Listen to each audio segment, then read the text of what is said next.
mounted on a sheet of paper with a label affixed by the collector, providing details of the plant and the location where it was found, but also including information about the person who preserved the plant.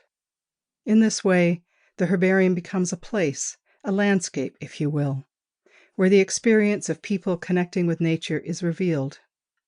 I cannot think of another place where it is possible to look into the past and see the moment an orchid was plucked from the forest floor or a willow frond was cut from a branch. A visit to the herbarium is an exquisite kind of time travel, and by learning more about the intersection of people and nature in the past, I hope to gain some understanding of where we can go from here. Part 1. Winter. Chapter 1. The Herbarium. The road to my particular herbarium, the Fowler Herbarium, winds through forest, twisting like a river, each turn revealing something new and surprising. A rafter of wild turkeys in the woods, deer browsing on the underbrush, a glittering icy pond fringed with rushes, and once a fox, nose down, snouting the snowy furrows of a winter field. This herbarium originated in the late 1800s under the auspices of the Reverend James Fowler and was once housed in Queen's University in Kingston, Ontario.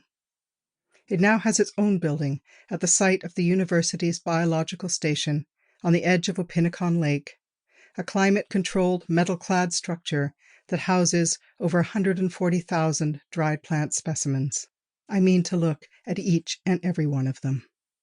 A couple of 100 years ago, it seems as if literally everyone picked and pressed flowers and plants and made a herbarium.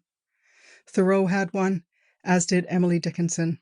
Botanizing was a popular settler pastime in the 19th century, both on a professional and amateur level, with lots of cross-pollination between the two groups.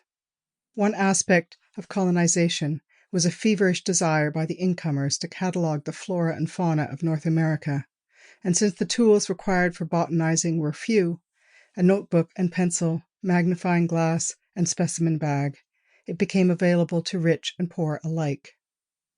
The abundance of wilderness and the minimal equipment required to explore it was coupled with the notion in the mid to late 1800s of self-improvement through acquired knowledge. Many people who did not have a formal education were motivated to learn more about the fields and forests that surrounded their towns and villages as a way to better themselves, and in doing so, perhaps better their situation in the larger world. Unfortunately, many plants, including the familiar lady's slipper orchid, Cypripedium calculus, were driven to the edge of extinction by enthusiastic plant hunters and collectors. Before field guides, plant specimens were mailed to other botanizers for identification. Many of these experts were men and women with no formal scientific training, people who were simply passionate about a particular species of plant and had become an authority on it. In the 20th century, this amateur-professional alliance ceded to a model of science first, and the opinions of amateur botanists, many of whom had become leading experts in the field, were no longer sought out by the qualified scientists. When these amateur experts died, their collections were distributed among the many institutional herbaria or destroyed.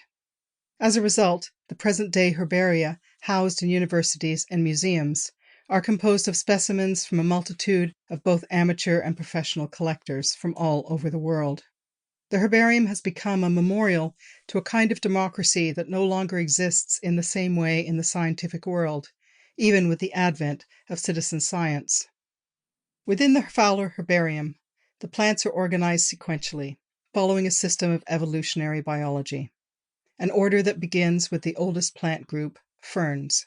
The specimens separated into genus and then species are contained within file folders, and the folders are stored flat and stacked on top of one another within metal cabinets. Evolutionary biology is one way to organize a herbarium, but there are other methods, and one herbarium is not necessarily categorized in the same manner as another. The collection at Kew in England, for example, which numbers 7 million specimens, is arranged by plant family, then genus, and then species. Within a species, the plants are then arranged according to their geographic